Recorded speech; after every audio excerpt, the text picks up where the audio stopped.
Welcome to meeting number 128 of the House of Commons Standing Committee on the Status of Women. I would like to remind all members of the following points.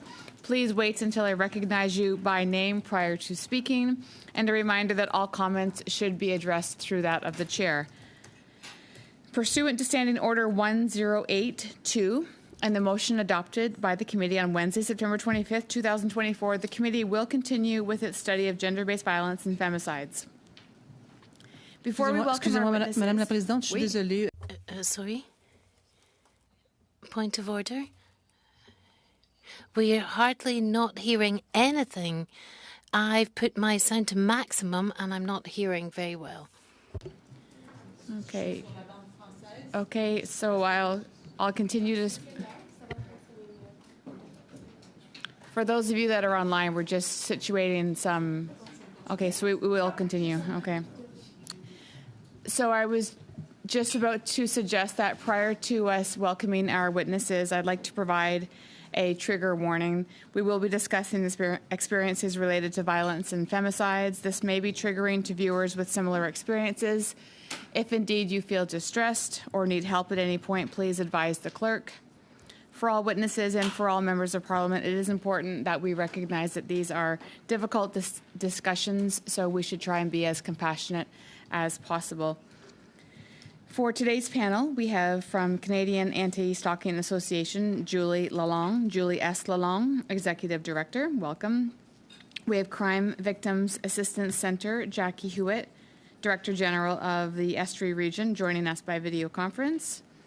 We have Corinne Gagnon, Organizational Support and Development Coordinator, joining us also by video conference. From McMaster University, we have Lenore Lukasik-Foss, Director, Sexual Violence Prevention and Response Office, Equity and Inclusion Office. Joining us by video conference from Peterborough Police Service, we have Stuart Betts, Chief of Police. So we will begin with opening remarks, up to 5 minutes. For witnesses and for members moving forward throughout the course of the meeting, I will be delicately and politely raising my 1 minute and 30-second signs just to keep the meeting as organized and efficient as we can. At this point, I would like to invite Ms. Lalonde. You have the floor for your opening statement for up to 5 minutes. Bonjour, mon nom c'est Julie. Good afternoon. My name is Julie S. Lalonde, and I've been working for 22 years putting an end to gender-based violence. During my career, I've trained over 50,000 male and female Canadians on the role as witnesses or bystanders who can prevent violence. I've created awareness-raising campaigns, developed policies, and I've held numerous difficult conversations about the reality of men's violence towards women in Canada. I also have lived experience. I found myself in an abusive relationship. It took me 2 years and 2 tries, but I did what we told women to do, and I left. Unfortunately for me and countless other women across Canada, this did not end the violence, but rather set off a new form. I went on to be stalked by my abusive ex-boyfriend for a decade. The terror only ended with his sudden death a few weeks after my 30th birthday. A few weeks after that, I was scheduled to speak at the annual Take Back the Night March happening in Pembroke. I had been working in the community for the past few years, researching the experiences of rural sexual assault survivors who are so often forgotten by policymakers living in big cities like Ottawa and Toronto. It felt like the perfect setting to share my story aloud for the first time. Instead, on September 22nd, 2015, rather than standing on a street corner with a megaphone to break the silence, I was barricaded inside the sexual assault center with my colleagues because one angry, vengeful man went on a rampage.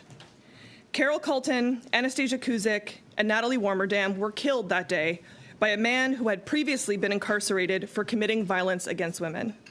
Again, we could not march in the streets to fight violence against women because our lives were at risk. Much has been said about Carol, Anastasia, and Natalie's murders. The 2022 coroner's inquest into the triple femicides concluded with 86 recommendations. I encourage committee members to read the report, as well as the Mass Casualty Commission report and the Femicide Observatory's yearly reports. There is so much important research and analysis already out there to help us end gender-based violence. We are not lacking in recommendations. For today's purposes, I would like to focus on one specific recommendation regarding criminal harassment. Stalking is a precursor to femicide. If you are being stalked, your life is at risk. This is not a matter of opinion. It is a well-established fact by every possible risk assessment tool in existence. Why do women's shelters exist? Because women fleeing intimate partner violence need a safe place to land. But why are women's shelters' addresses kept confidential? Because those women are being stalked. We know that stalking is a major red flag, and yet in Canada, we lack the public conversations necessary to drive home its severity. Most people do not even know what stalking is, how common it is, or how dangerous it is. As a result, they do not intervene to help, they do not call out their friends and loved ones who engage in the behavior, and victims themselves rarely understand the danger they are facing. This is our current reality, but it need not be our future one. I am imploring this committee to listen to experts and implement the changes needed to end this epidemic. Merci.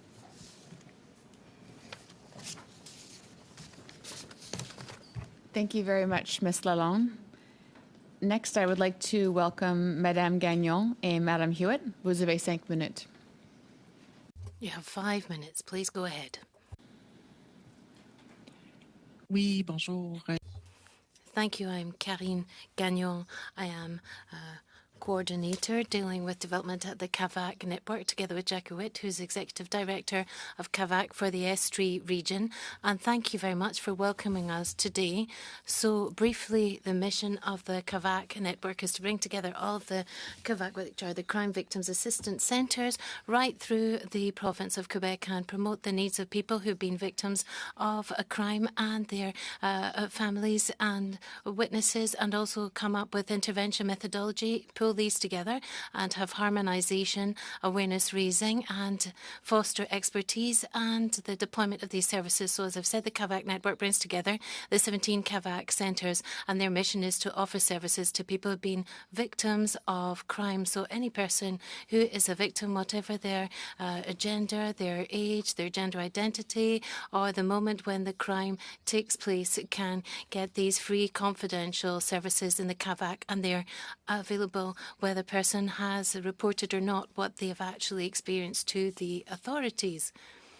And what we would like to share with you today about gender-based violence refers to certain services and specific teams which have been set up within our network to support these victims of these particular crimes when it comes to gender-based violence and intimate partner violence, and sexual violence when it comes to sexual exploitation. Specifically, we have a dedicated intervention team for sexual exploitation matters, which brings together 5 different support workers in 5 different regions of Quebec, where this phenomenon occurs in a more significant way in the Outaouais region, in Laval, in Montérégie, in Montreal, and also in the region around Quebec City.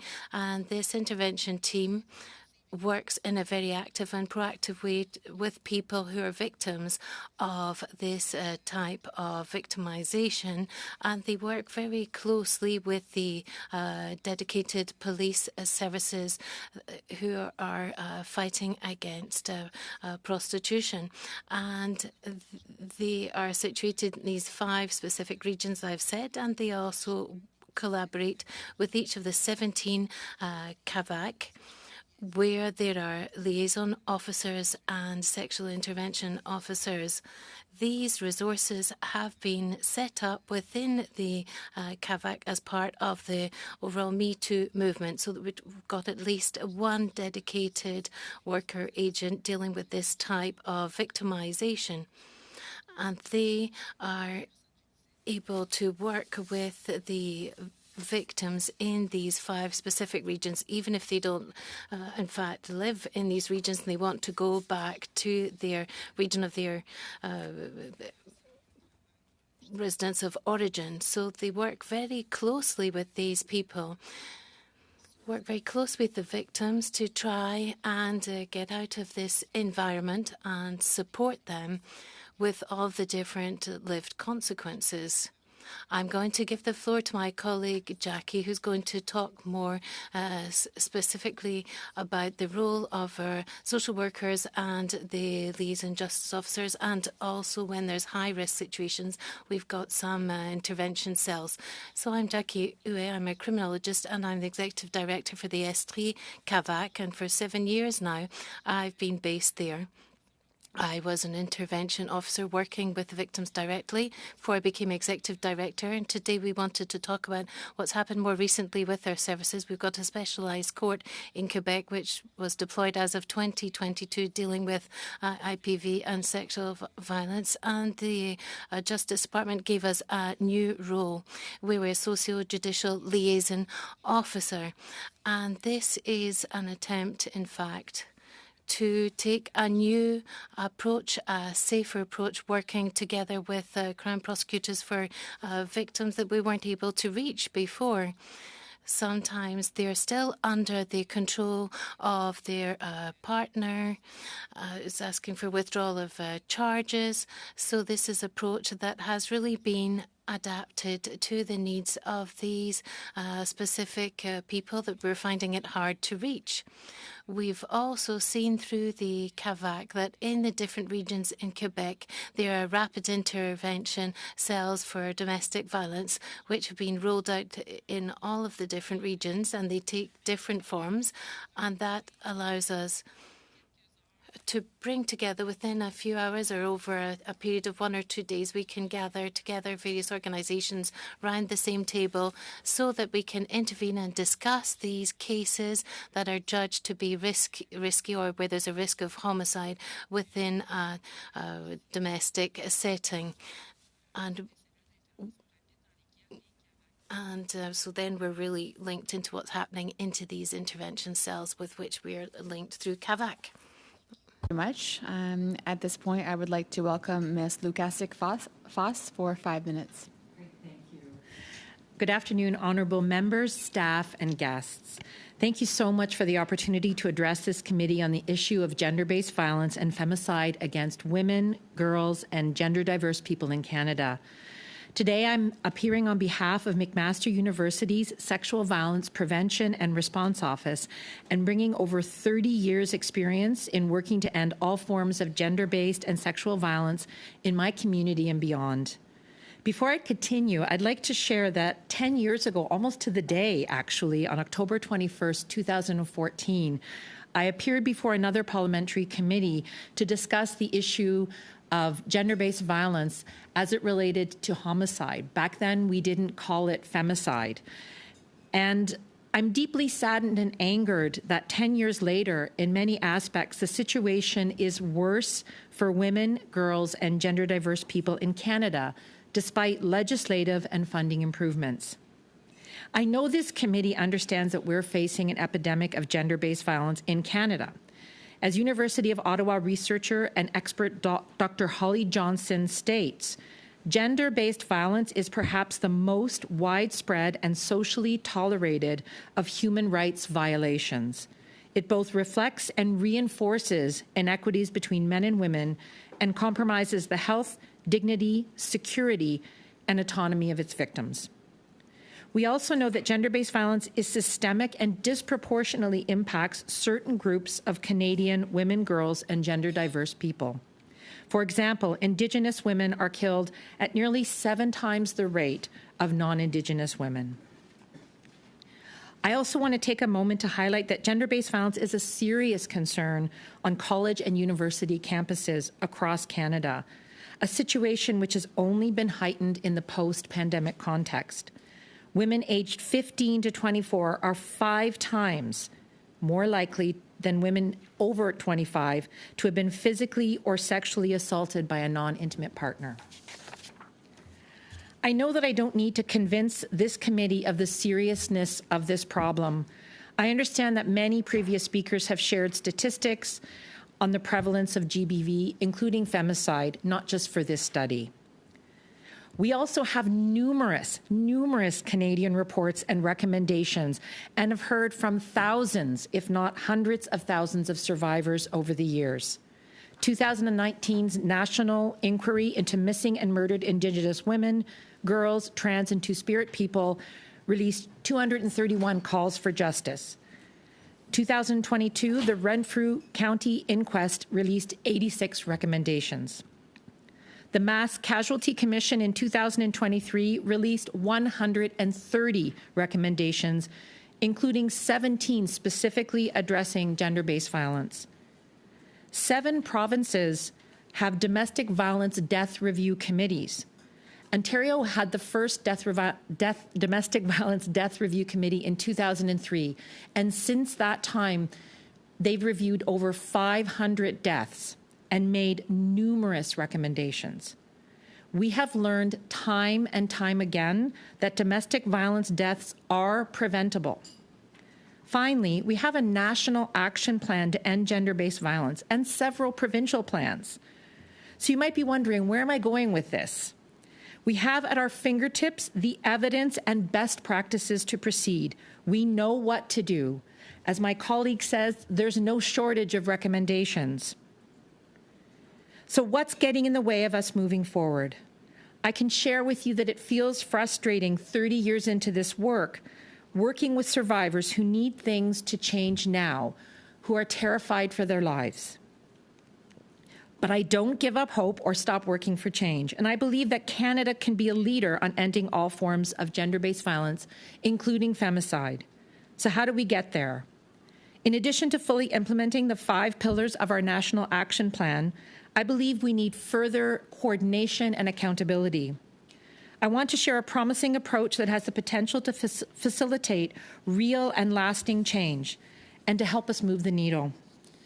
Last week, the Women's Legal Education and Action Fund released a report authored by Dr. Amanda Dale entitled, What It Takes, Establishing a Gender-Based Violence Accountability Mechanism in Canada. This excellent report outlines a path for the establishment of an independent gender-based violence commissioner, similar to an ombudsperson.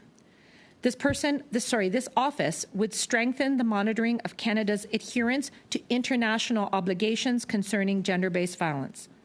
This commissioner would also work in tandem with the National Indigenous and Human Rights Ombudsperson, which actually is a call 1.7 for the calls to justice, and a report on this was just released on October 2nd, so quite relevant and timely.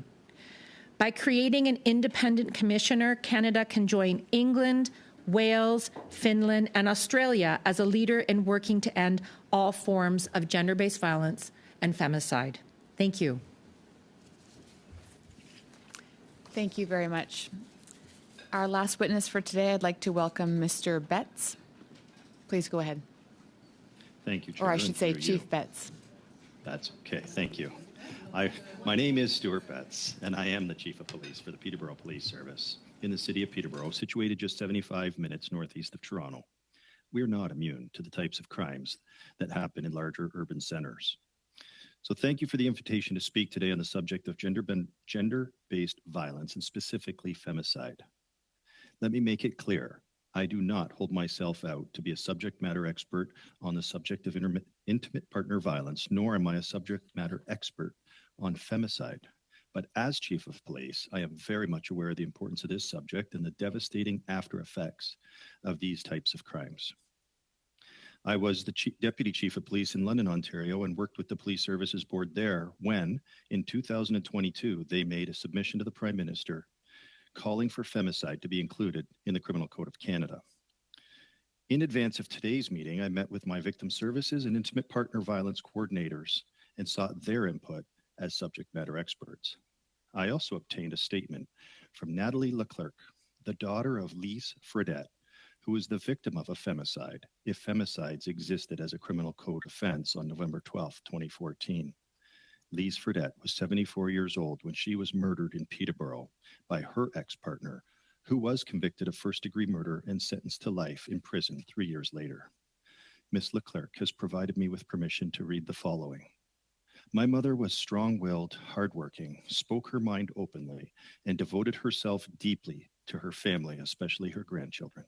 She was the kind of person who, well into her senior years, took pride in her independence.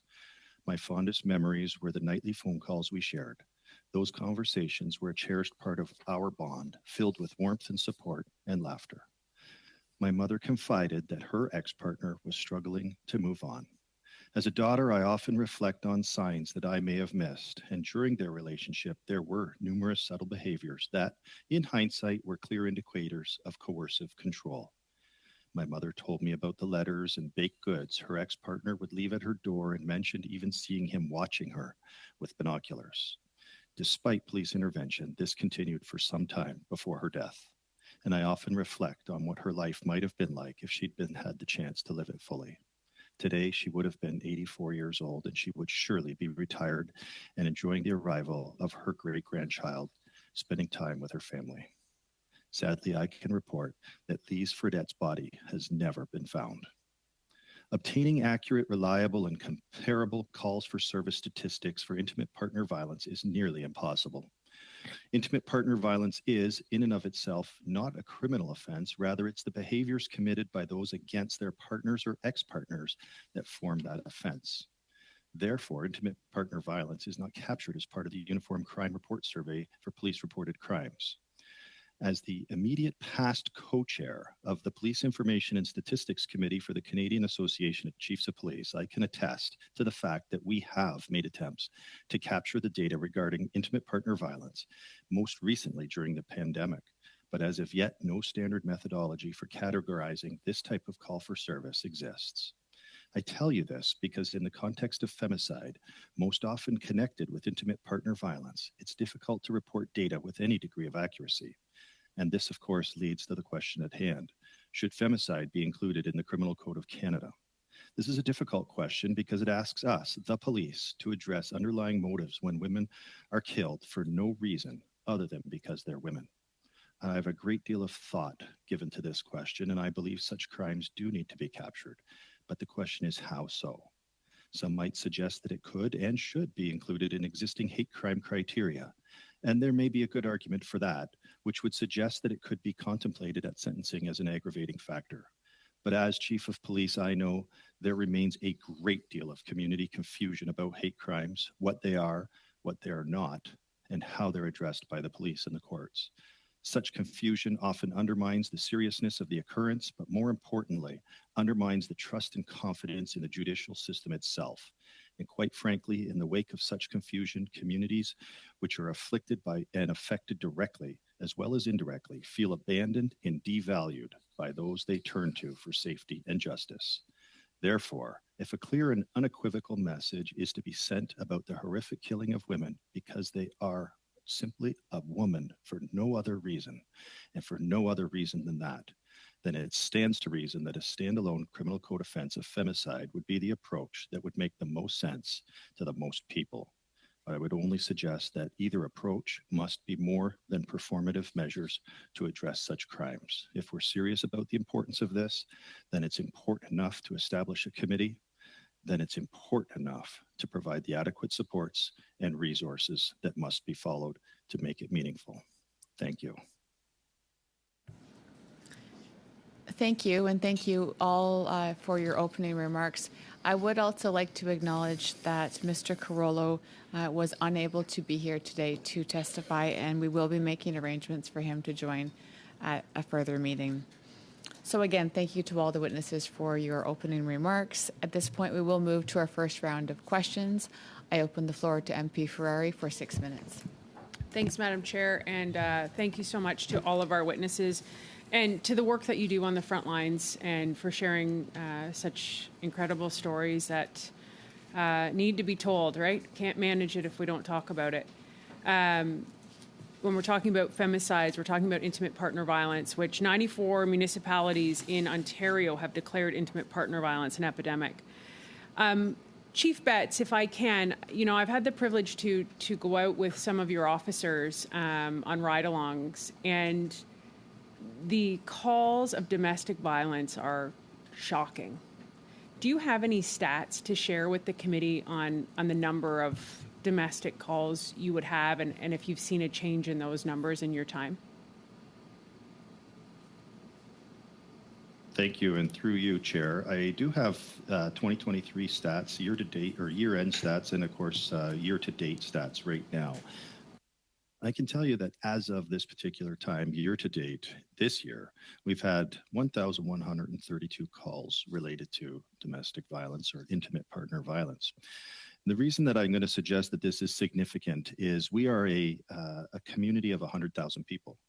And as we know, crime rates are on a per 100,000 per capita basis. So this is a pretty good demographic and a pretty good community to use as a measure. Last year, we had 1,457.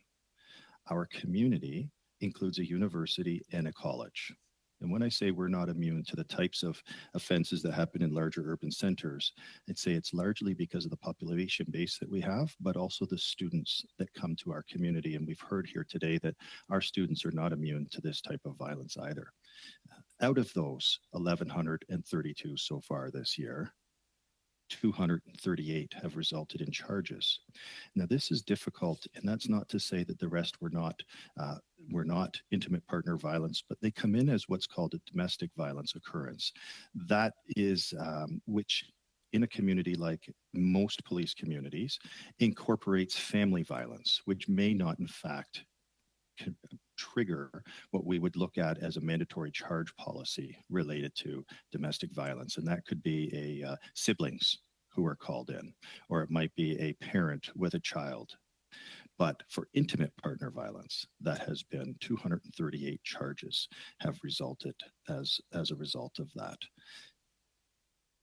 Hopefully Thank you for, yeah, no, that's great. And then I guess, one of the things that we're hearing a lot is, victims, survivors are calling the police, and sometimes they don't feel supported or heard, or they take too long to get to the call. And, I think it's very important to point out that police have now been tasked as well with being social service workers as well as police officers, and it's obviously taking a toll on frontline as well. But, I guess for me, when we look at intimate partner violence, the best way to help with this is the law, is to ensure that criminals understand there are consequences. Stalkers, like Ms. Lalonde has referred to, which is just horrific, know that they can't get away with it. I think that is the biggest piece of this puzzle. And so I guess, Chief Betts, what would you say to that in terms of, I don't know anybody other than police who really want to catch the bad guy, but if you catch the bad guy and he goes to court, and I've sat in these bail courts, and then they're just released, like we heard from Miss Alexander, he bludgeoned her almost to death, and he was released on $500 bail the next day. So how is the police, where's that gap between you charging people with criminal behavior, but then, the next piece of that puzzle is they go to jail or are held and they're released on bail? Thank you, and Chair, through you. It is it's a troubling thing for us. Of course, you've heard the call for bail reform from police chiefs across this country, here in Ontario as well. And it results in a bit of a revolving door and a catch and release situation in which we are constantly trying to provide that process for safety. We engage our victim services as best they can, and we provide, as all police services do, with safety planning for those victims. But unfortunately, those victims are left by themselves when the perpetrator or the accused is let out of jail. There's nobody there who's standing at their doorstep between them and that perpetrator. I know that we've seen the recent use of ankle bracelets. That's well and good. Subject, of course, to those batteries, thank you. Subject, of course, to those batteries working. But I can tell you the police have become the battery police as well, because when those batteries start to die, or when they do die, who's called to go and make sure somebody changes those batteries? The police. And although it results in another interaction with the accused, it unfortunately goes to show some of the frailty of the system when they are let out, even with a tracker. Thank you. I know I only have 30 seconds left. 2 questions. Quick yes or no. Obviously, would you like to see Bill C-75 scrapped? Would be my one question. I would like to see it definitely modified, yes. And my second question, one of the most shocking things I saw when I sat in your office and saw some of these stats are the children who are exposed to this domestic violence and that intimate partner violence, that are learning that this is what a relationship is. And I don't know if you have the stats, if you can, I know we're running out of time, if you could submit them or table them for the committee, but the children that are exposed is probably one of the most troubling things I can say in this study. Thank you, Chair, and through you. I would absolutely agree. It continues that cycle of violence, and it continues, I guess, a generational trauma passed down from parent to child. Thank you. Thank you, MP Ferrari. MP Sonia Sidhu, you have the floor for 6 minutes. Thank you, Madam Chair. Thank you, all the witnesses, for being with us and sharing your knowledge with us today. My first question is to Ms. Lalonde. First of all, thank you for your efforts and then public education you are giving. You are making the efforts. So in 2014, Journal Social Survey on Canadian Safety found that nearly 1 in 5 victims of stalking also experienced actual physical violence. What sort of preventive strategies are needed to keep stalking from escalating into femicide? You said early intervention and the recognition of stalking behavior can prevent escalation of femicide. I want to know your views. Yeah, thank you. I think what we need to recognize is that when it comes to stalking, we are where sexual violence was 30 years ago. So we don't even have a one-on-one understanding of what this looks like in Canada. When I say the term criminal harassment, Canadians look at me like, what? So like, they don't even know that that's the legal term for it, right? So just general 101 knowledge on what is stalking, what does it look like, how is it a problem, what can you do about it, is lacking. In January, I started the Canadian Anti-Stalking Association because we have never had a single organization in Canada dedicated to stalking, not one. We have shelters, which is great. We have sexual assault centers, which is fantastic. We have there's literally nowhere to go if you're a victim of stalking. So people are literally going to Google to figure out, is this even a crime and who can I talk about it with? So we are at that first step of needing to use all of the resources at our disposal to educate the public on what this looks like, both in person and certainly also the encroaching reality of online harassment as well. Thank you for raising the online harassment. This is something I know we need to do a lot more, but with the reported rise in sexual assault, particularly level 2 offenses, what specific support system do you believe should be prioritized to assist survivors throughout when they are going through the legal processing? So I want your views, or Ms. Foss, you can add your views in that too. I would say that I would love to see free legal advice for victims of stalking. In Ontario, we had a pilot project where you could get a few hours of free legal advice if you were a sexual assault survivor. I would love to see the same thing for stalking because there is some nuance. There are behaviors that are abhorrent but do not, unfortunately, cross the threshold into legality. But you could have a civil option and you could sue somebody for harassment even if it doesn't meet your... But most people don't know that. So I think a certificate program where victims could be given a few hours of free legal advice would be an incredible first step. It's a low-hanging fruit that would make a tremendous difference. And I'll pass it to Lenore. Yeah, I through the chair, thank you. I agree with Ms. Lalonde's comments that that legal certificate program was so, there was quite a lot of uptake and it's really helpful.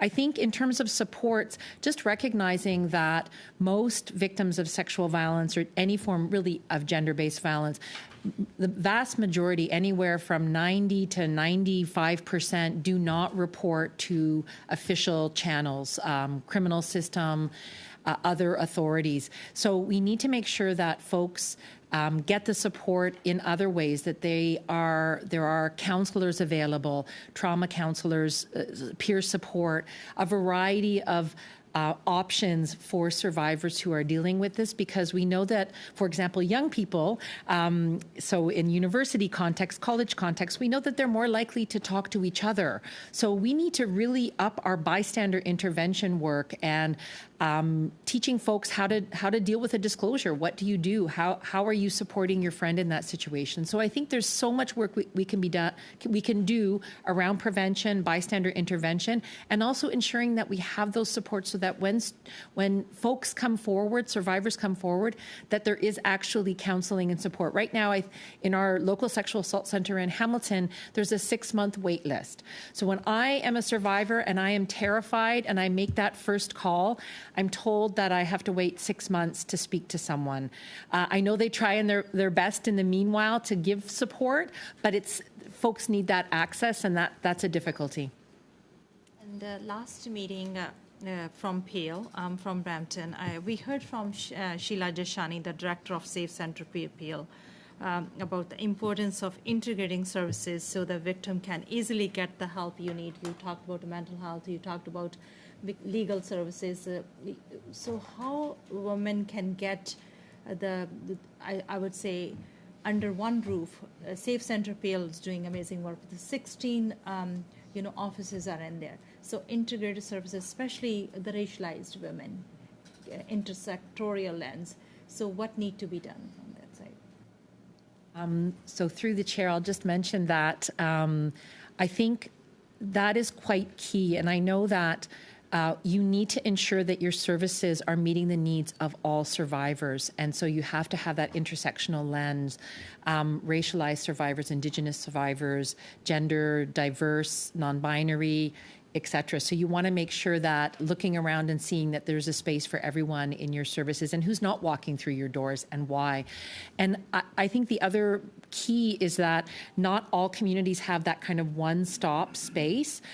But I think there is still much that can be done. I know that, for example, in the service that we offer at the university, it's our role to make those connections. So someone comes in, there's no wrong door, and then we link them up to that, hopefully, the case manager who can then do all the connecting and supporting and linking that person. Because I think having to have an individual who's experienced this kind of violence and trauma, having to make phone calls and go through the maze of systems is not okay. So I think it's important that we have well-funded services that are directly meeting the needs of all the victims, and so that they feel that they can reach out and that they won't have to do a lot of running around.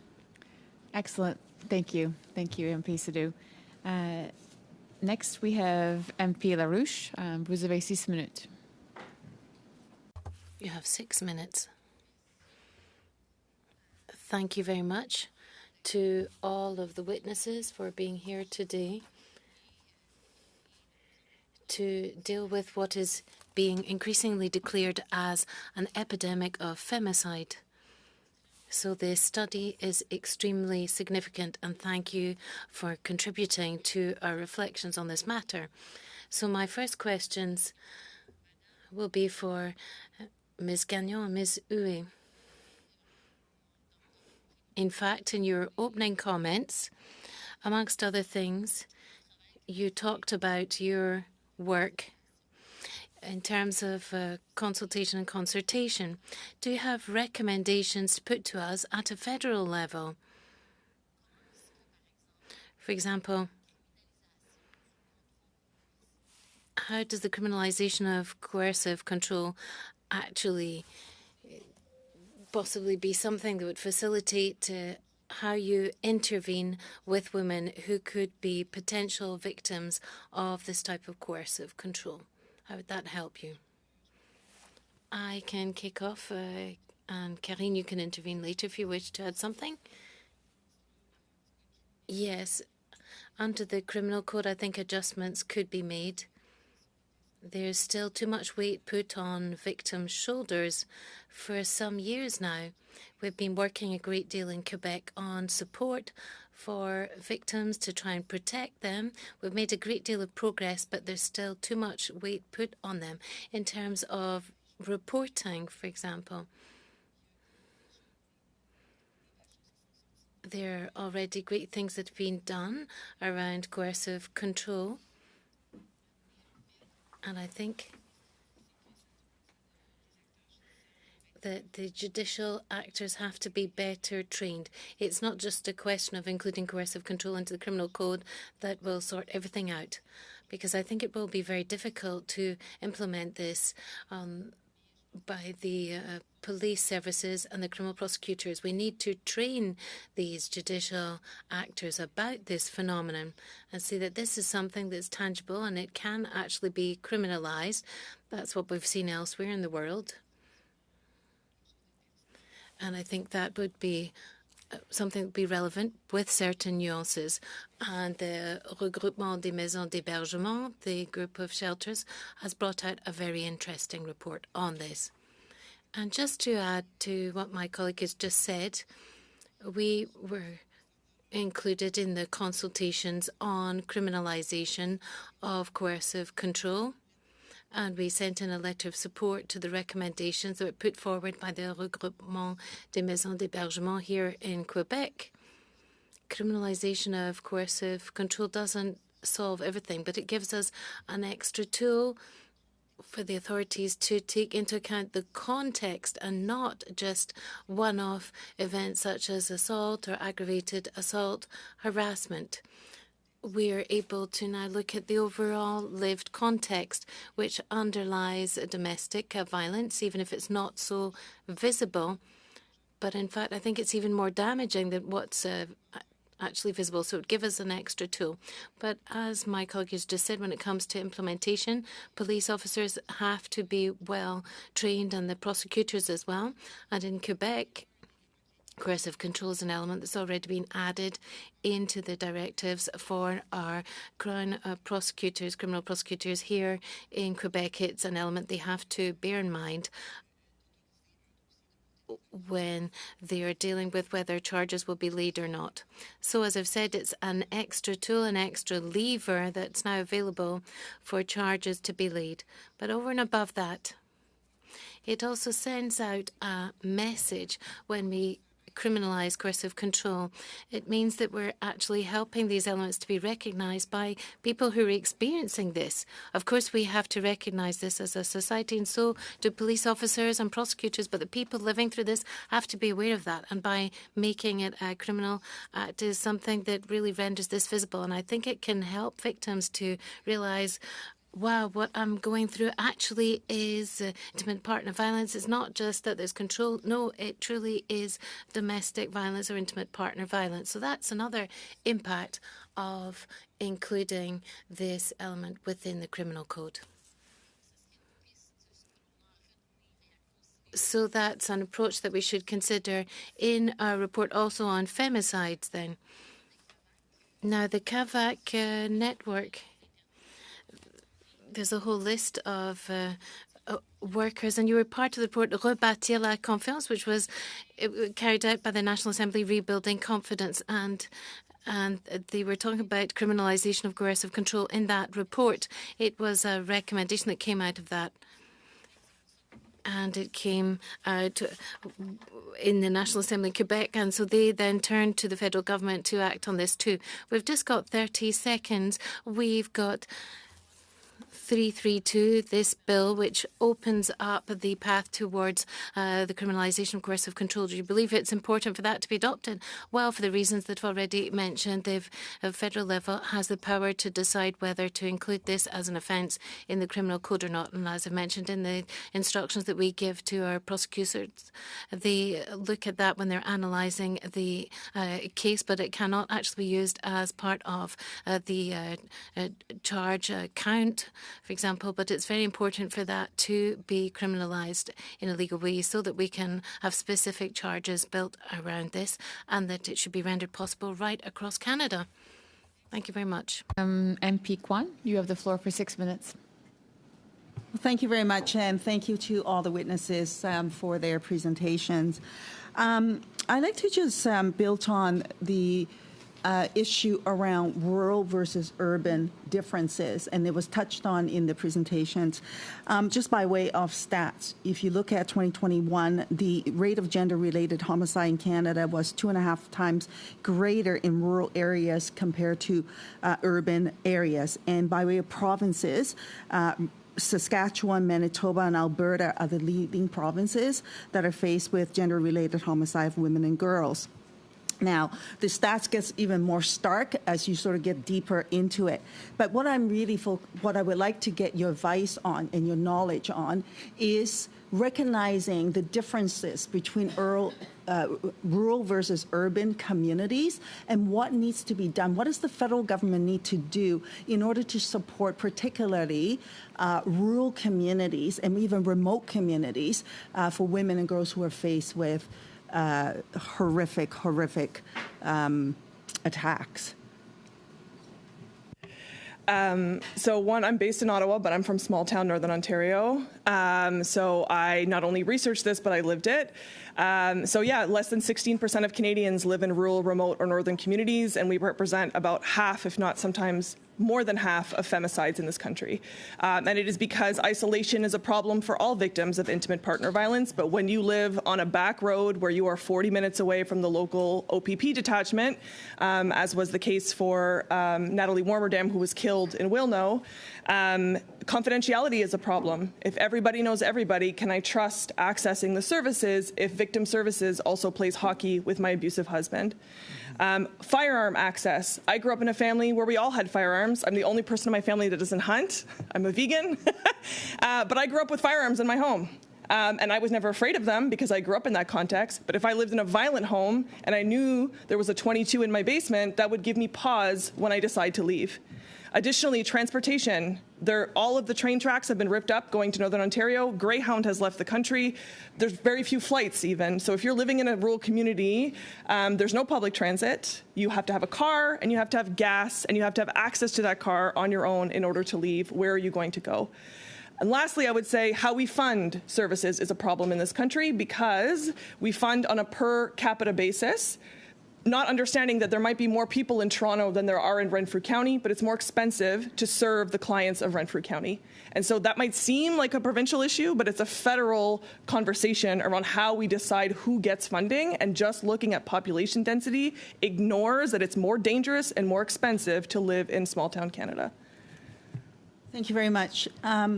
I'd like to just touch on this as well. From British Columbia, I'm from British Columbia, and we have in the northern communities the Highway of Tears. And of course with transportation, and you touched on that, where a lot of Indigenous women and girls cannot access transportation. And so as a result, we are seeing some of the devastating numbers that are showing up. So I guess central to that question around transportation, is it, would you recommend that the government needs to actually put in a national transportation strategy in rural remote communities so that actually women and girls who face violence have actually an ability to get access to transportation to safety?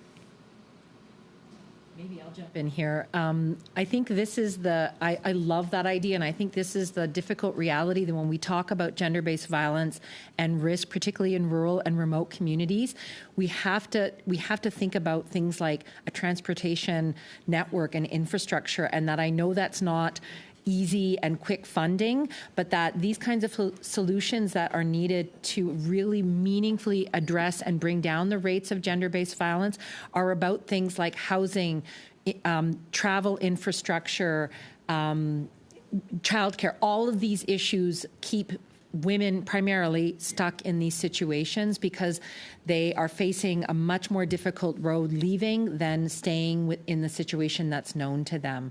So I know that it's always hard because it doesn't feel like low-hanging fruit, but it's essential that we think the broad picture to really make change.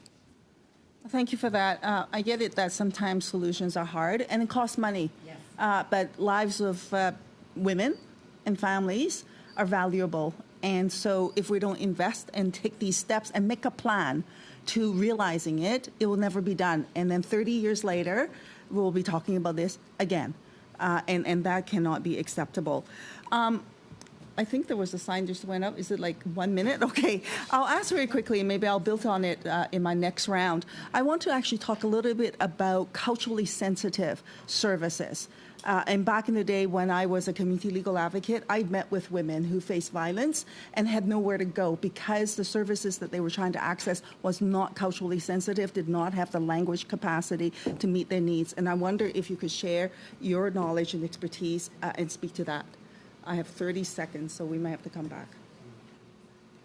Okay, I can jump in here and say that that's an extremely important point, that you need to make sure that your services are accessible for everyone. And I know that, for example, in our community, I'm from Hamilton, our women's shelters and sexual assault center have access to over, I think, 250 languages for interpretation. That's one piece. That's a very small but important piece, is we want to be able to communicate with the individual. But we need to ensure that cultural lens and competency exist in those spaces so that we are not making assumptions or not addressing the unique needs of that survivor walking through the door. So there is no one size fits all. And again, just to echo what Ms. Lalonde is saying, is that these services can be more expensive. So when we look at, bean counting of price per person, these kinds of services are essential, but maybe more expensive to meet the unique and diverse needs of survivors across Canada. Excellent, thank you. Next, we have Député Vieng. Vous avez 5 minutes. Merci beaucoup. You have 5 minutes, Ms. Vian. Thank you very much, and good afternoon to everyone. Thank you for being with us. We're very happy to welcome you here today. Ms. Lalonde, you mentioned in your opening remarks that you have trained 50,000 Canadians and more. That's a lot of people. Who were these people that you've trained up? And what type of teaching or training have you developed with these people? And what were the objectives that you were pursuing or that you are pursuing, if you're still doing it? Yes, and yes, that's what I do on a daily basis. I teach about the role of victims and the role of a community and how to be a community sport. And in general, I work with people who are above 12 years of age, but I've got a program where I work with children from 3 to 10 years of age, imagine, and we talk about our role as a bystander, as part of the family. For example, if I observe violence, harassment, hate, how should I respond? Perhaps I'm very optimistic, but what I've seen every day is that most people do want to do the right thing, but they don't know what the right thing is. So if I see that my neighbour is being mistreated by her boyfriend, I don't want to worsen the situation. I don't want to endanger myself or my neighbour. So there's a continuum of intervention, things that we can do. It can be direct or indirect intervention. It will depend on the circumstances and what's happening. There's lots of different methods. There's the 5Ds method, for example. We try to encourage people to see that we do have power. We can do something, but often people are not equipped. They don't have the right tools. Well, that's very good. So people come to you, or how does it work? How do you find them? Do you put up a poster? Do you do advertising? How does it actually work? Well, it's often just because I've been doing it for a long time. So often it's just word of mouth and people come to me. But often there's a problem there because people don't know that that type of training exists. It's like having sentinels in rural regions. We've got lots of different community services that are being developed. We'll actually go and knock on the door and check up on an older person. Is everything going well with seniors and so on? It's that sort of approach then. Now, turning to Ms. Gagnon next. Ms. Ferrari, earlier referred to C75 that was adopted on bail, which allows violent offenders who've committed assaults to be released, for example, to be allowed out on bail or on parole. And We've also heard from another speaker today that you'd like modifications to this. Now, do you see that sort of case on a daily basis where women come to see you, tell you their story, and you realise that, in fact, they are victims of men who should still be behind bars or who already had a violent background? Yes, this is something that we see on a daily basis. Charges are laid, and then after that, either the offender may be released with a promise to appear for the police, or he may be detained, or he may then be released after being detained. So that's something that we do see on a daily basis, in fact. And after that, Ms. Gagnon, are there situations where this man once again will actually commit a violent crime against these women that you've seen in your centre? Yes, quite regularly they will have breaches of their conditions. That's unfortunately something that we observe on a regular basis. It's not just purely anecdotal or a one-off happening. So can I then presume, sorry Ms Gagnon, I don't have much time, so can I then presume, Ms Gagnon, that as Sergeant Betts has said, perhaps you'd also like there to be a review made of the situation? Yes, perhaps. And perhaps you'll find it a bit strange what I'm mentioning, because our mission is to work with victims rather than the perpetrators of crime.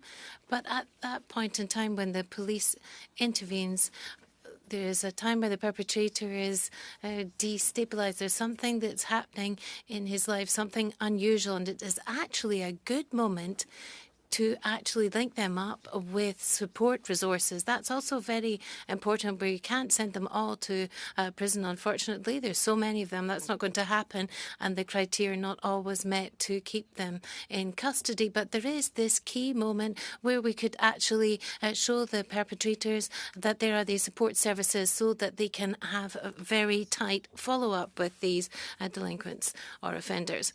Well, my time has ran out. Just one sigh and it's over.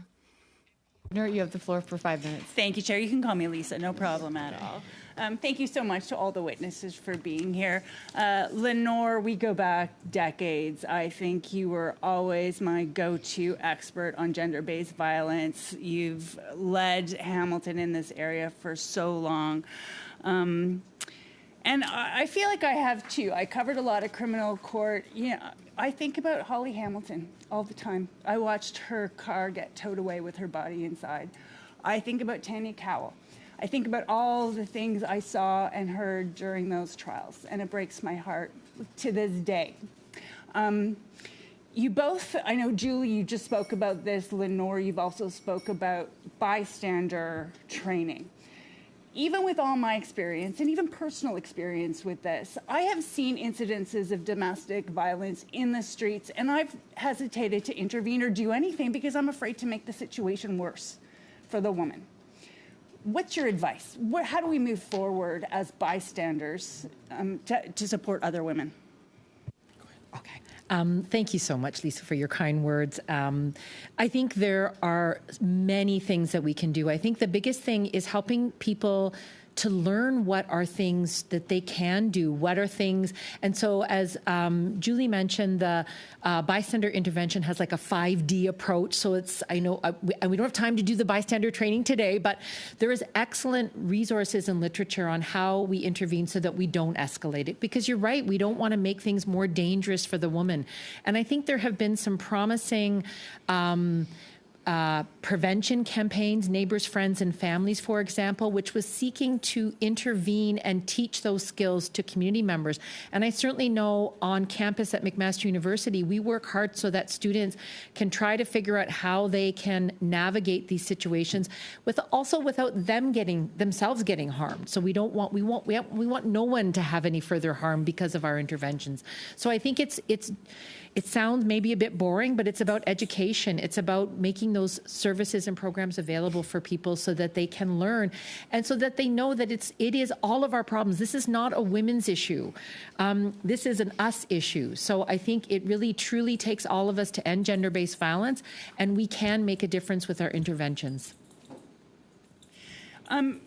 Julie, when we're talking about stalking, this committee has just finished studying coercive control, and our government is looking at legislating against coercive control. Would you consider stalking a form of coercive control? Would that be covered under this legislation? Just looking for your thoughts. Not entirely, no. There are changes that we'd like to see to the criminal code around criminal harassment, but it wouldn't necessarily be covered by coercive control legislation, yeah. Lenore, in all of your years, have you seen a change in reporting, in the number of women who are more likely to come forward? Have you seen a change in awareness about gender-based violence? I know you said the laws have gotten better, but the situation has gotten worse. Can you give us more insight into that? Yes, absolutely. Thank you. I mean, I can say it from the stats perspective, but also from the lived perspective of working with survivors. So I think we know that there are waves of information and awareness. So I can talk about Me Too. Things dramatically changed after the hashtag Me Too movement, where we had so many more survivors of sexual violence, in particular, coming forward. And we could start talking about things that we weren't talking about as a community and a culture. So I know that there are waves and changes. I know that domestic violence in police is much more commonly reported. It's folks are coming forward, but we know the vast majority of folks still do not talk or tell anybody about this. And we know that this is one of these crimes that we're seeing an increase despite other crimes, violent crimes, decreasing. Femicide is increasing, and that's a scary trend. 30 seconds. I don't know if it's enough time, Julie, but I've been following you for many years on social media, and I thank you for all of your work. But you've also faced enormous hate and attacks on social media. Can you talk to us about what sort of real-life impact that has?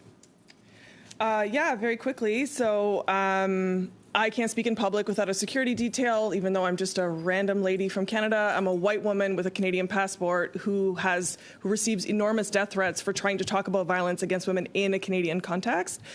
So you can just imagine that folks who don't have the privilege I do are not speaking. And I think that's one of the things that's more difficult to measure. But the silencing, the sort of collective silencing of people seeing someone like myself be threatened and thinking, I would never want to be in her shoes, and I'm not as protected as this woman is, and she's being treated this way. So we need to really recognize that it has a tremendous impact on our ability to even talk about these issues, that when my colleagues from White Ribbon, for example, when they're speaking, they say things that are, by their own admission, are a little bit spicier than what I'm saying, and they get, thank you so much. Thank you for talking. It's great that men are talking about this. And I say something that's so banal compared to them, and I need to be escorted back to my car. And I'm a tremendously privileged person. And so I think we need to think about who is not able to be in my chair because it's not safe enough for them to speak. That's a problem that you should all be concerned about. It doesn't stay online. You're physically... Yeah. I've had people threaten me to my face at events. Like, it goes offline very quickly. Yeah. Thank you. Next, Adrien MP LaRouche, you have 2.5 minutes. Merci beaucoup, Madame la Présidente. Thank you, Madam Chair. Thank you, Ms. Lalonde, for all of the awareness-raising work that you've done, and it's interesting, your answer referring to violence, and I'll come back to this question of violence online. I'm turning to Ms. Gagnon and Ms. Huet and what you're actually observing in the CAVAC, in the Victim Assistance Centres, because we're looking for solutions to femicide. And at the end of your last comments, you started to talk about prevention. So how can this preventive work to stop hatred online, how can it give us tools and equip us to say, look, this is going too far in terms of misogynistic speech, whether it's certain influencers or groups such as Incel online.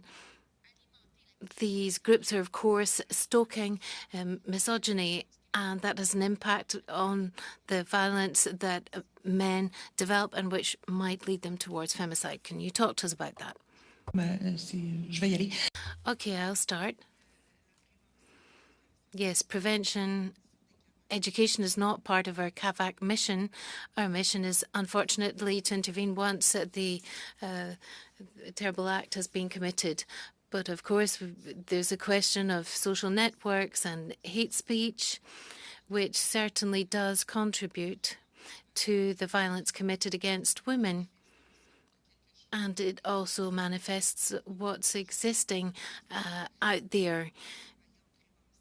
So working on prevention and education would allow us to deconstruct this so that these behaviours are not perpetuated. There's a great deal to be done, relations between men and women, the imbalance has been around for a long time, and we're moving ahead and making progress slowly but surely. But controlling this type of discourse online could certainly contribute to reducing violence. And it would also send out a clear message that within society, this is not something we're going to tolerate, to consider women in this way. Excellent. Thank you. MP Kwan, you have the floor for 2.5 minutes. Thank you very much. I'd like to turn my 2.5 minutes to Ms. Hewitt and Ms. Gagnon. Given your experiences with the CAVAT program, what would you say are the top recommendations or lessons learned from the program that the federal government can take away from? And if you can frame that by way of recommendations for this committee, I would really appreciate that. Est-ce que c'est mon nom qui a été mentionné? Were you mentioning my name? Yes, to the both of you. Je suis pas sûre d'avoir bien compris la question. I don't know if I've completely understood the question, even if 2.5 minutes is very brief. Okay. I'm just asking, what would you say would be the top lessons learned from your experience in the delivery of the program in Quebec and on the delivery of the Crime Victims Assistance Center that we could take away from? Enlever la pression sur les personnes victimes. So taking pressure off the victim's shoulders, to reiterate what Ms. Gagnon already said, to see what we can do with the perpetrators of violence and give more levers to judicial actors to stop these perpetrators of violence. We talked about coercive control that could be put into the criminal code. That's one thing, but also in terms of parole.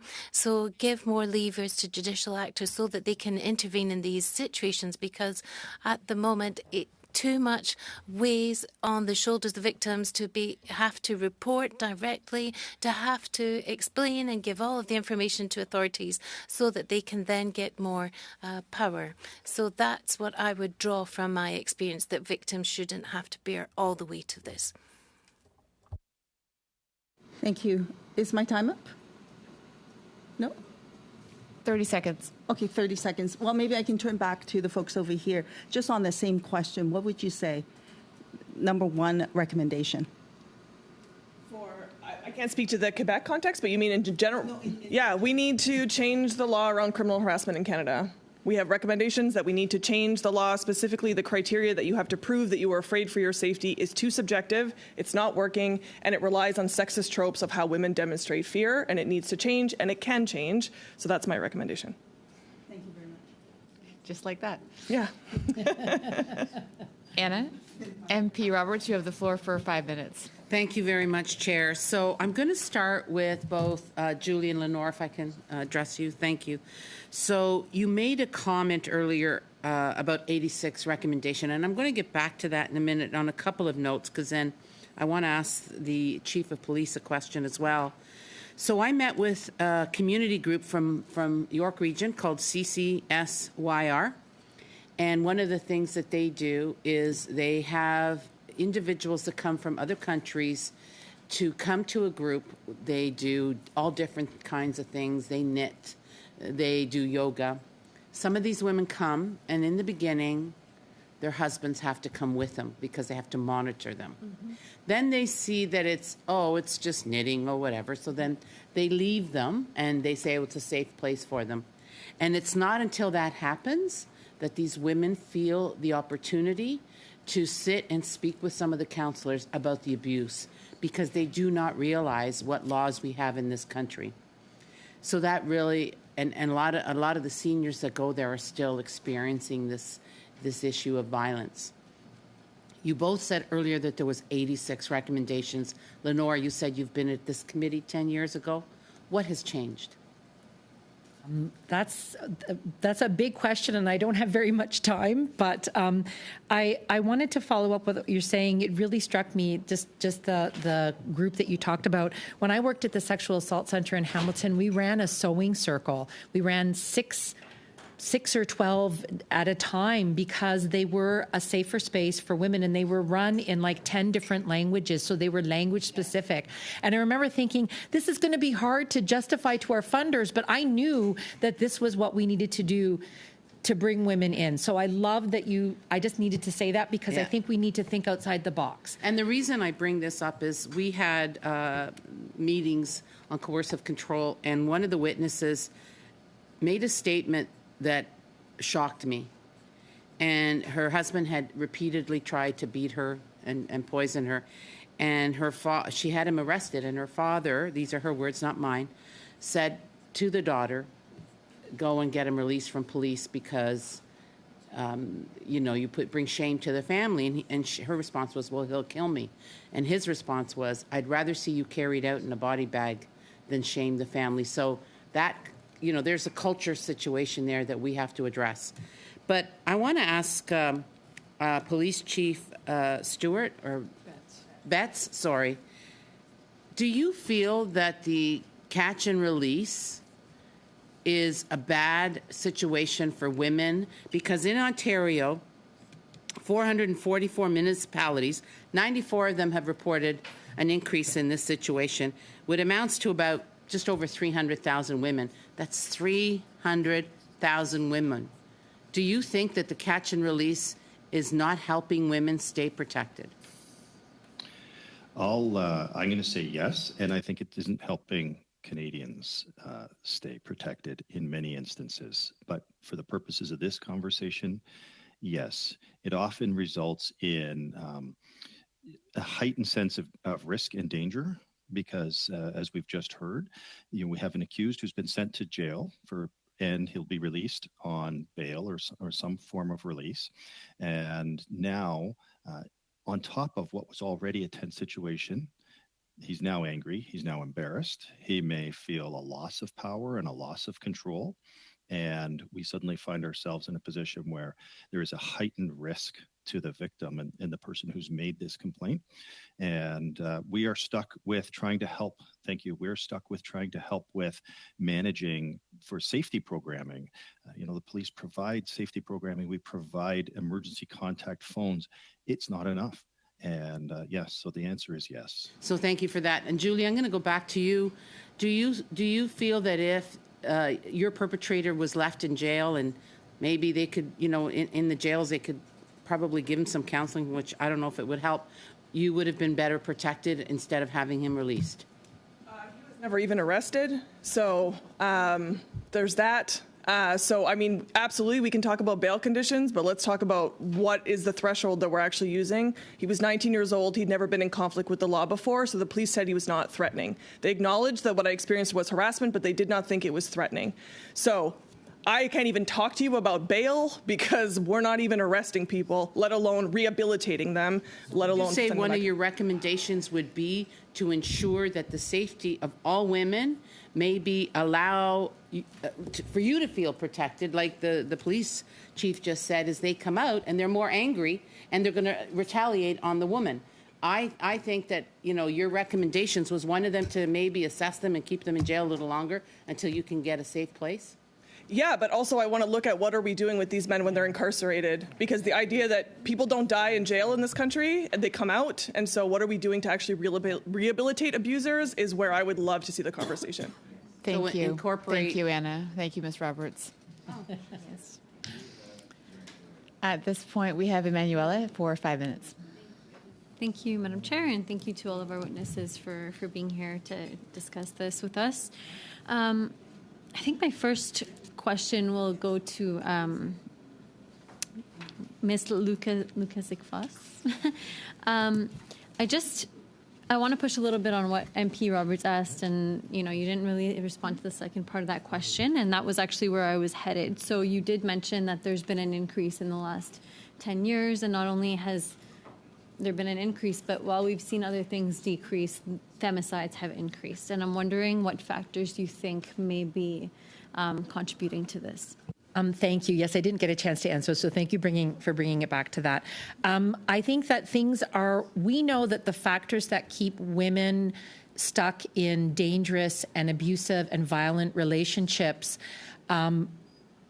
we know those factors, things have gotten worse. So things like affordable housing, things like access to stable jobs, access to childcare, although there have been some improvements in communities. We know that these are all transportation, just difficulties in life. When we know that things, particularly post-pandemic, things feel very hard in communities. And we know that a lot more women are remaining in situations where they're experiencing abuse because the alternatives feel very, very hard and scary or not available. I know that when I worked at the shelter and we had to turn women and children away, we were devastated. This is a normal thing now. We know that hundreds of women are turned away every day in shelters. So I think people don't want to leave and don't want to, so that's why it's worse. It's that I think things are very difficult for everybody right now, and that's going to impact survivors. Okay, thank you very much. And around that, what would be your top recommendation that we could do? It's hard for me to say top. There's so many things. Implement the 5 pillars of the National Action Plan. Those are not, I know, exciting things to hear because they're expensive and not low-hanging fruit. Also, Gender-Based Violence Commissioner, such an important role because it will create accountability. Nobody wants extra layers sometimes, but I think we have the answers. Let's get it moving. That's what I think. 30 years, I know it probably won't end in my lifetime, but I want to have hope for my children. Thank you so much. Madame Lalonde, I'd like to ask you, you mentioned that you would make changes to the criminal code around criminal harassment, and I'm wondering what changes these would be specifically, because you spoke a little bit about, education and making sure people are aware of what their rights are, but what in the code would you change? Thank you. I actually wrote down the specific recommendation from the femicide inquest because it's exactly it. So what they recommend and what I recommend is to undertake an analysis of the application of Section 264 of the Criminal Code with a view to evaluating whether the existing factors adequately capture the impact on survivors. Consider the removal of the subjective requirement that the action causes the victim to fear for their safety. So in short, to prove criminal harassment, I have to prove it was unwanted, it was repeated, and it made me fear for my safety. And where it falls apart is the fear of the safety, because we have multiple cases where women were seen to be angry towards their abuser, and that was used to say, well, if you were angry, you weren't scared. So it literally comes down to a subjective idea of how does a woman demonstrate fear? She cowers, she cries. If you don't do that, if you stand up for yourself, which is what we tell women to do, that can actually backfire in a criminal code context. So what we want to see is changing that piece of fear for your safety to impedes your ability to go about your daily life, which is measurable. I had to change my shift, I had to move, I had to change my locks, I had to add all of these pieces. So it makes it much more difficult for a justice to argue, well, you didn't really seem scared. I had to change all of these things about my life. It's a easy fix that will literally save lives. Like, it's so easy to do this. Thank you so much. I appreciate both of your answers. How many? 40? Okay. The policeman. You spoke. Sorry. You spoke about the fact that. Hang on a second. Yeah, you said that, femicide should be in the criminal code, that it should be a crime in the criminal code.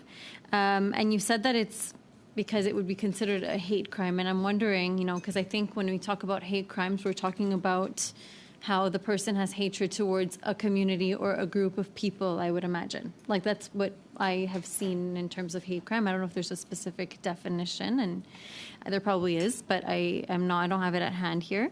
But most of the victims that we've been discussing today, it's really like motivated by a lack of control over the person after the person has left a situation, a relationship. So I don't know, is there any nuance there that we can capture within, does that fall within hate crimes?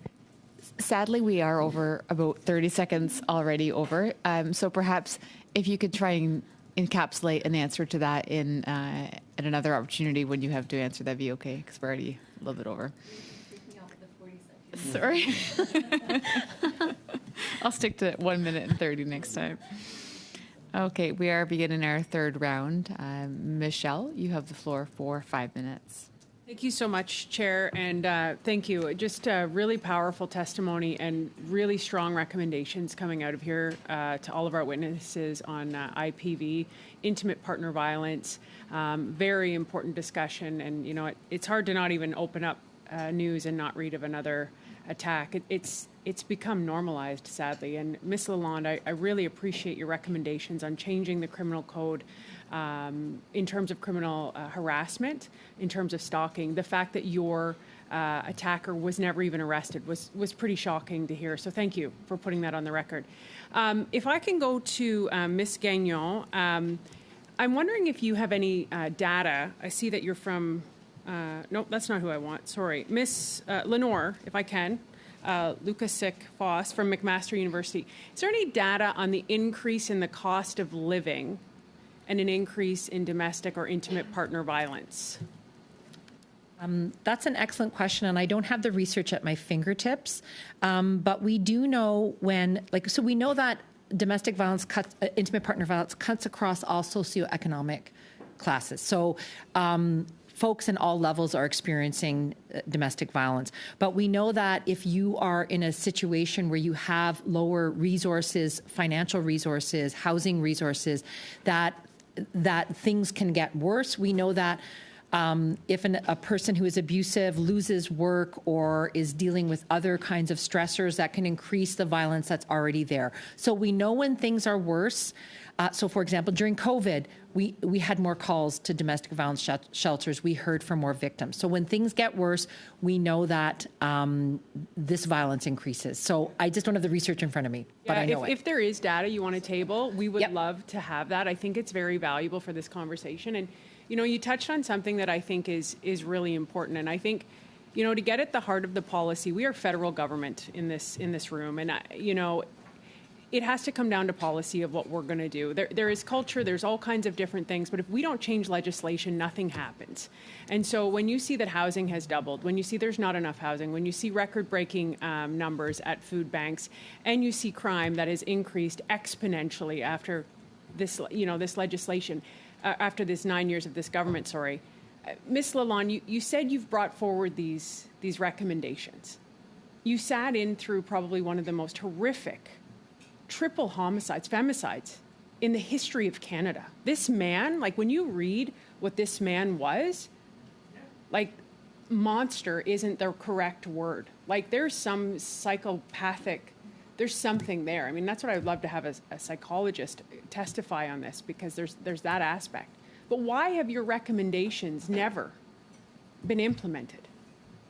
Well, I will say that the federal government responded better to our femicide inquest than the provincial government. So the folks at this table were more open to those recommendations than my premier was. So there is some room for joy, I think, frankly.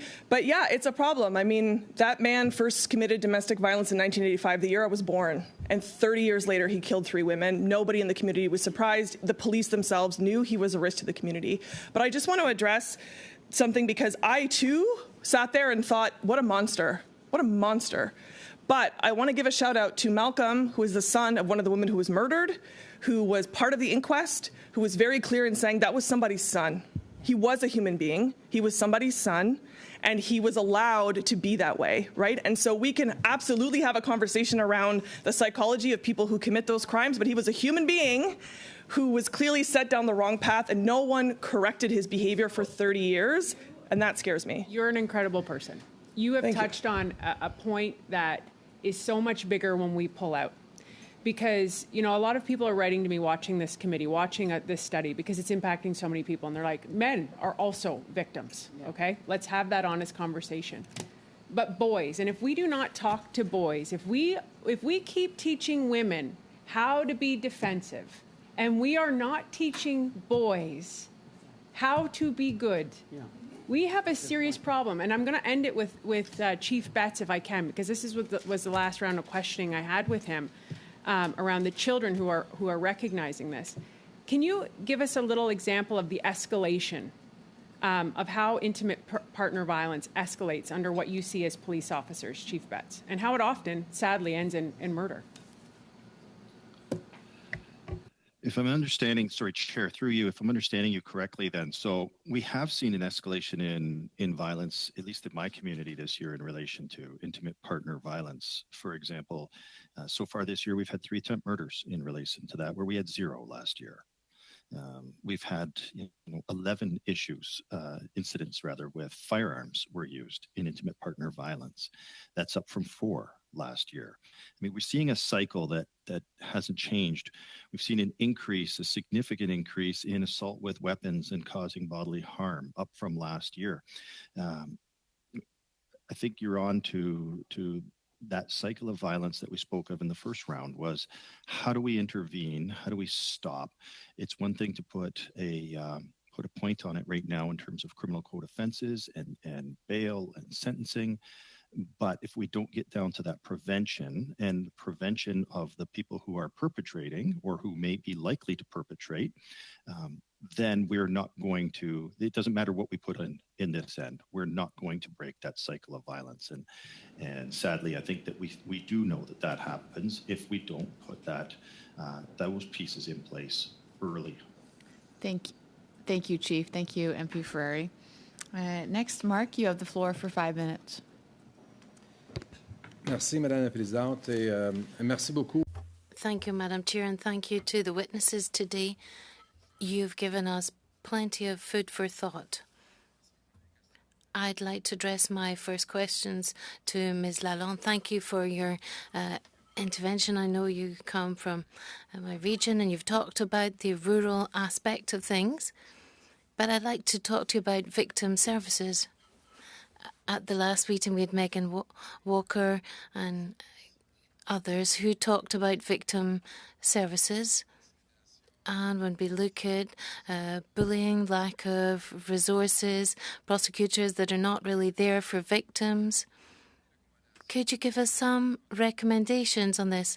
You've talked about the fact there's sometimes confusion between the provincial and the federal level, the aspect of Mr. Ford, and there's many witnesses who don't want to talk about the provincial level because, of course, they're victims and it's not up to them to decide on who has jurisdiction for what and which level of government should intervene. I totally understand that, but I'd like to have your analysis of what's happening with the services within the court, the prosecution services and the federal and provincial roles to help us with our recommendations here. Well, we don't have much time, so I think that we have to recognise that when we're talking about education, we're not just talking about working in schools. You can have advertising, you can have awareness-raising campaigns, you can do work at a federal level. We did it during COVID, for example. And at the start, when we saw that sharing intimate photos without consent was actually a crime, the federal government actually carried out education efforts on this. So we can absolutely continue to do awareness raising at federal level. That is possible. I think that's what we have to acknowledge here.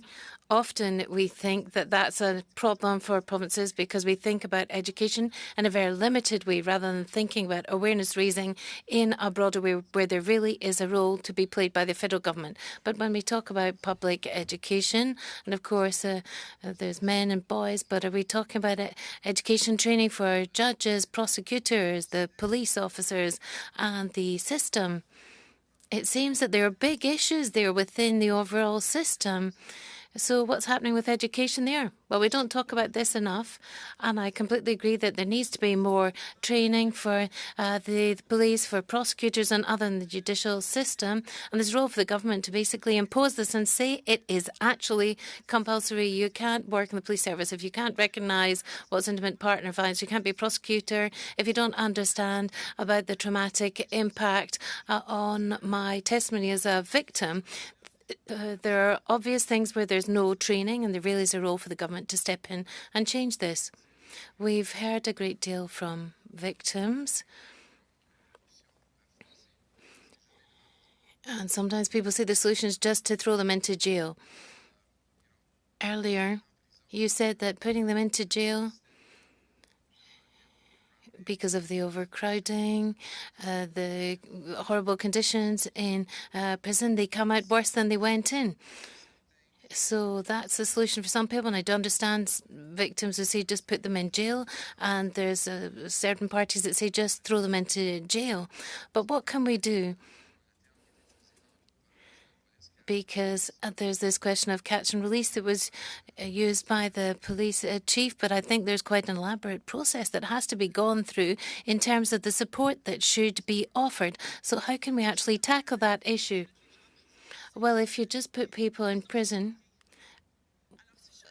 well, in these prisons, if I am a man who's been violent towards women and I'm just surrounded by men, of course I'm going to have positive, excellent behaviour in prison because there were no women around me to rape or abuse, because it's a gendered area. So the prison is a gendered system for certain given reasons. But it doesn't really match up. But of course, prisons are not going to change the attitude of sexist men who actually abuse their girlfriends, because we can't actually observe their behaviour towards women when they're in prison with other men only. So the system is not going to help them, because we're not ploughing efforts into education and awareness raising. Instead, that would say, oh, he was well behaved in prison. Oh, that was fine because there were no women around him. That's why he did well in prison. He's put back out on the streets because he wasn't in that context to allow him to do what he actually wanted to do, i.e. show abuse to women. Thank you very much, Madam Chair. Please, please, it just rushed by too quickly. Sorry, 5 minutes is 5 minutes. Thank you very much to all the witnesses. Thank you so much. Adrienne. Thank you very much for these extremely enriching discussions today. Thank you once again to all of you. And I don't know if this is my last or my penultimate question, so I'll turn to Ms. Gagnon, Ms. Huet. I'd like to come back to possible solutions that you could offer in terms of awareness raising campaigns. Recently, the Minister of Justice in Quebec City carried out a campaign on sextortion by text message, and that was something that was really highlighted as positive in terms of awareness raising. It's important to have these societal-based campaigns. Now, you've talked about this question of hatred online and also the question of criminalisation of coercive control. Let's look at other solutions. In Quebec, we've also got 2 pilot projects. There's the question of the e-bracelets, which come from rebuilding trust, and then specialised tribunals. And you've talked about these rapid intervention cells. So if we look at these 3 solutions, could you tell us a bit more about the rapid intervention cells, or do you have other solutions over and above these pilot projects that are already underway in Quebec? Karine, can I jump in? Well, what have we observed? We have seen that consultation works. Last week, there was a striking example of that. There was a situation where the fact that professional secrecy was lifted and that there were discussions with judicial actors showed us that those who had the power to intervene in the situation were able to discuss this with us. And then there's a question of risk assessment from the liaison officer who deals with psychosocial legal support. And the fact that we've trained people up within the CAVAC to really be able to assess the risks with the victims has led to many improvements, and it means there's then a safe approach with people who are victims. And the Crown prosecutors can then apply the same safe approach. And Karine, perhaps you'd like to add some other points? When it comes to the rapid intervention cells in these high-risk situations, each of the different case workers working with victims only hear part of their story. So it's important to have structures in place and ways in which we can collaborate so that we can put these different parts of the puzzle together so that we can have an efficient, rapid safety net set up. So with these rapid intervention cells, we think that's something that should be extended throughout the country, and that allows us to remove this confidentiality, which is often an obstacle within our respective organisations. In these high-risk situations, it's legitimate for us to be able to remove the confidentiality obstacles and share the relevant information in these cells. We've got police officers, we've got the youth protection services, people from probation services, as well as the shelters for women. So there we have the necessary levers to act quickly to ensure the safety of the victim. Thank you. MP Kwan, you have the floor for 2.5 minutes. I'd like to focus this 2.5 minutes on the issues around prevention and rehabilitation. We kind of touched on it just a little bit, and I wonder if we can get some further specific actions that you think the federal government can undertake to address preventative actions as well as rehabilitative actions. So to our two witnesses here today. Okay, great. I'll start things off. I think I'm going to focus on the rehabilitation piece because I feel like so far I've heard a lot of conversation about the criminal justice approach, the locking them up and the bail issues, when we know the vast majority of survivors don't access those systems, and that even in femicides we find that there may not have always been previous police involvement before the death. So I think it's essential that we are taking a different approach and actually working with folks who are at risk of becoming abusive, recognizing there is a continuum of violence, and that we know that if someone's on a path, that path is going to go down a very difficult road, that we need to have interventions. And right now we don't. We tend to think of primarily men who do this as monsters, as other, but we statistically everyone in this room may know someone who is engaging in this kind of abusive or coercive behavior when we look at the stats. So they are our friends, families, neighbors who are doing this. So we need to have ways that we are creating new social norms that make this super not okay to do, that we give people tools to call out their friends, family, neighbors to deal with this situation, and that we look at transformative justice and restorative justice. Most people do not wish to, and I would say definitely in the university context, the students I work with, they do not want to have criminal involvement. They are looking for alternative systems, and so I would love to see a robust. I would love to see a robust program being developed in these areas. I know it's nuanced, but we can do it. I would just add that it's deeply unpopular to fund work with perpetrators, with sex offenders. It makes people uncomfortable. Why am I taking money away from this cause to give it to a child molester? Because that will actually keep us safer. Mm-hmm. And I think we need to have the courage to have the difficult but important conversation of we need to invest in rehabilitation. Wife beaters, to be blunt, do well in prison because there are no wives to beat.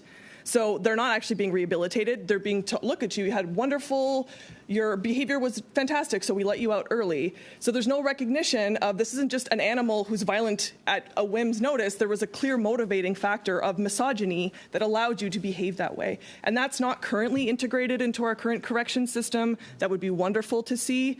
But I think to Lenore's point, finally, that during Me Too in the last few years, we've done a tremendous amount of work talking about who could be a victim, but we have done a poor job of talking about who can be an abuser. And I would love to see some real, honest conversation on that. Thank you. Thank you very much. I just wanted to appreciate the both of you. Thank you. Thank you. Dominique, vous avez 5 minutes. Oui, merci beaucoup. You have 5 minutes, Dominique. Thank you, Madam Chair. I would like to say that the Conservative Party is a political party which believes in rehab. But when we're talking about people who subscribe to crime, who are there scot-free at home waiting for their sentence to be handed down, we think something has to be done. We need to think about this, and there needs to be a discussion launched also around young boys, how they're brought up, what are we saying to them, and what are the cultural biases. I think there's a broad-based conversation that has to be held on all of these questions. But I just wanted to say that rehabilitation for the Conservative Party is very important. And no doubt that will make you think about this very sad anniversary coming up in Quebec.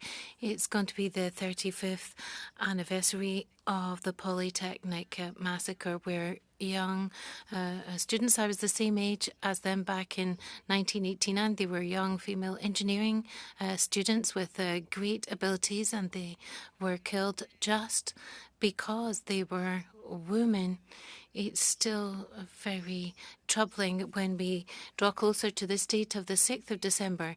Now, Madame Julie, you said there needs to be an awareness-raising campaign organised. And Ms. Karine, do you think that would be useful if we made a recommendation to have an awareness-raising campaign organised?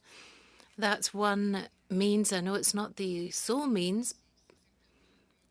That would certainly be an extra tool, awareness-raising campaigns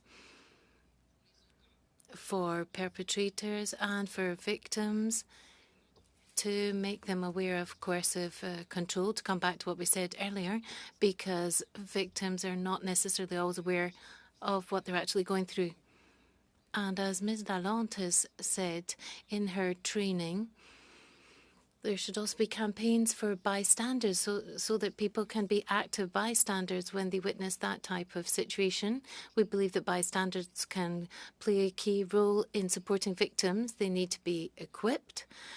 But we could also have awareness raising and publicity campaigns to actually encourage them to act. I cannot speak for the committee as a whole, but I think that you would certainly agree with us that we need to equip people, especially families. They witness things, they see things, children as well, and sometimes we don't dare to speak out. Yes, we don't want to break this link of trust with people, but certainly something that needs to be explored. Now, I'm sure time is really ticking here, but to turn back to Ms. Gagnon, how much time does it take? And Ms. Ferrari talked about the situation for children when they're seeing violence. The mother may leave and go to shelter with her children. How much time would it take to repair or reconstruct a whim if it's actually possible? There's no one single answer to that question. It really depends on a person's individual pathway, risk factors, the protective factors that resides within a given person, a given woman. There's no one set answer. There's people who will readapt, or some people will have post-traumatic stress disorder.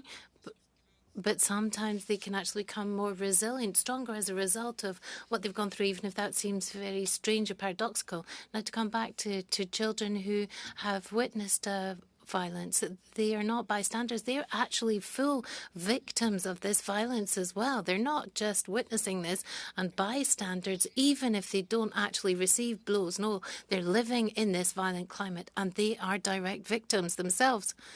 Ms. Gagnon, earlier, I had the impression that you were perhaps touching on something else.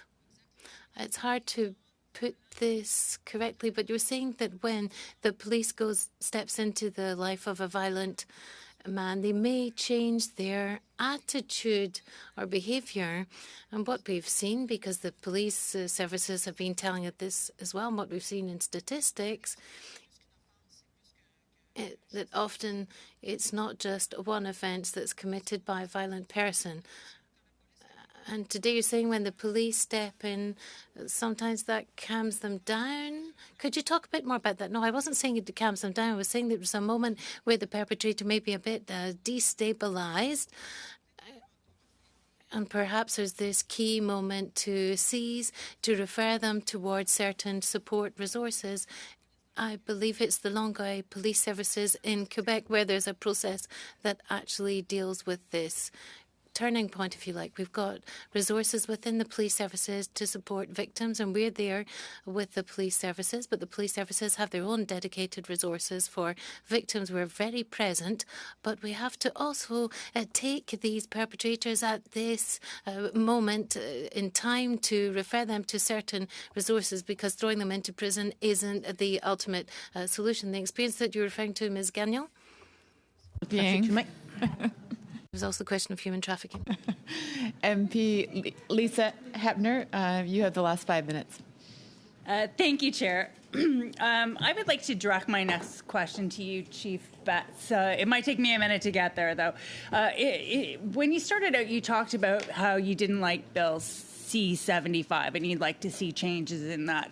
We know that Bill C-75 reverses the onus, so an accused has to prove to the justice of the peace why he, in most cases, should be let out on bail. It also forces justices of the peace to take intimate partner violence into consideration as an aggravating factor in a bail condition. So I'm wondering what in there you would change, or if, in fact, what you're really concerned with is how justices of the peace are interpreting the law that already exists. We know, for example, we've heard this committee that a lot of JPs don't want to send accused to jail because provincial jails are overcrowded, and that's where you go when you're on bail. You go to a provincial jail. The National Police Federation recently released a bunch of recommendations for provinces, and that included more data collection and sharing on the intimate partner violence and bails to better inform the people who make bail decisions. It includes bail enforcement monitoring system, and it includes that justices of the peace have standard qualifications before they're appointed to the job. We know that right now they don't have to have any legal experience in order to serve as a justice of the peace. So perhaps you could just comment on that. What specifically about Bill C-75 would you change, or is it really how it's being implemented in the system that you don't like? Thank you. And Chair, through you, there was quite a few points in there. I'll try and get them all for you. But to start with the Bill C-75, I think the application of the particular legislation right now is difficult. So we know that it's a ladder principle with regard to release from custody, and that the least onerous form of custody is to hold that person accountable for their behavior while they're waiting a trial, is what we are letting people out on. Often that is the perhaps underserving victims in our community, because the least onerous, depending on the nature of that offense, is insufficient to protect our community once they've been released. But just to reiterate, just to underline what you said, it's the application of the law. It's not the law itself. Sorry. So it is the law itself as well, because it is how it's currently being applied, but it is also the law, because what it doesn't allow us to do is to jump to the top rung, which may be the most appropriate for the crime that has happened. And that is what we used to do.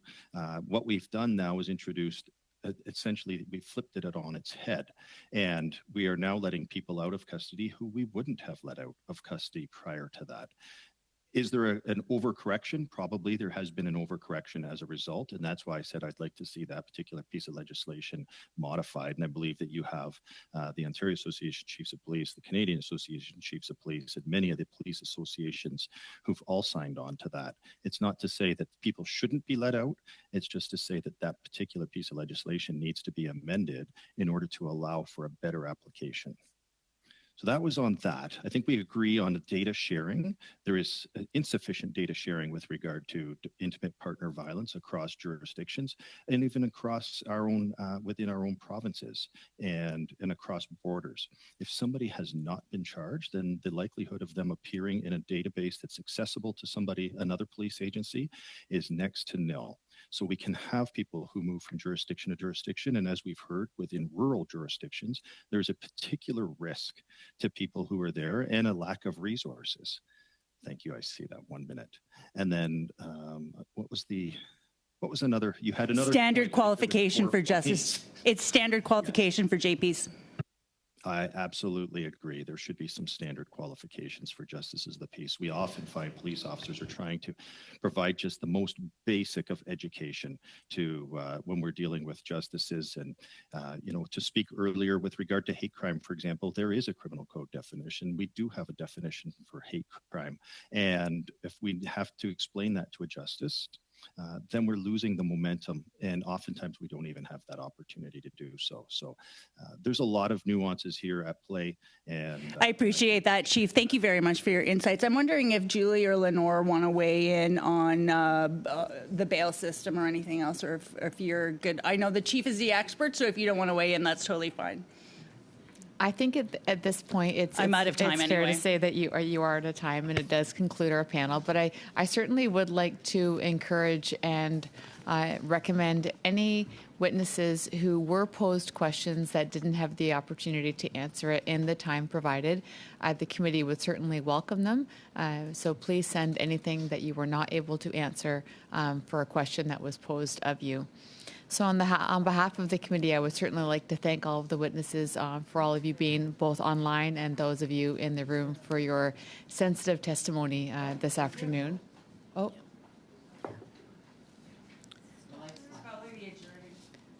Okay, so we have a light flashing for those of you that are online that were just wondering what's happening. So I'm just going to push through for a minute. So in lieu of the light coming on, I was just acknowledging my gratitude for the witnesses that have taken the time and to provide the testimony that you have today. So thank you again for that. To committee members, prior to us adjourning, there are a few housekeeping things that I would like to touch on. It's currently 6:25, so we do have a few minutes. It's with regards to our next study. In the meantime, for those witnesses that are in the room, you're invited to stay for the last 5 minutes and watch some housekeeping, or you can excuse yourself should you wish. But again, thank you. Okay, so members, with regards to our next study, the study of violence targeting the 2S LGBTQI community, we will need to submit witness lists to the clerk looking at Thursday, November 7th. Are we comfortable with Thursday, November 7th for witnesses to be suggested to the clerk? The study of violence. Submit. So mark in your calendars. I'm not seeing anybody disagreeing with me. So affirm Thursday, November 7th would be the deadline for submitting witnesses for our next study. Study of violence targeting the 2S LGBTQI. With regards to the news release, does the committee agree that the clerk and the analysts of the committee, in consultation with the chair, prepare a news release for publication on the committee's website and at the start of the study and upon presentation of the report to the House? Okay.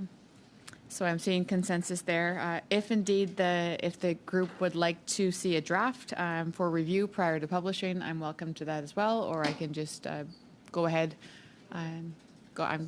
Okay, thank you. So I'll go ahead with that. And next, with regards to deadlines for the public to submit written briefs, because there has been a little bit of leniency in this and with regards to briefs in this over the last couple of months, we need to be consistent for that of our clerks and our analysts. We are able to get the information that we need, but we need to ensure that it is a maximum of 2 pages, which is 1,000 words, and looking at Monday, December the 2nd at 4 p.m. And And I will be firm with the Monday, the 2nd at 4 p.m. Again, there has been some leniency, so we're going to be firm with that so we're able to keep moving forward. Lastly, with regards to mental health support for witnesses, does everyone agree to offer those supports to witnesses again on this study moving forward? Okay, so arrangements will be made. And because of there was 2 witnesses that were not able to join today because of some technological difficulty, so they will be joining for our next meeting on Monday. We will have a full panel of witnesses, so we can update that so you're aware of who's coming for that. Seeing no other business, is the will of the committee to adjourn? Yes. Meeting adjourned.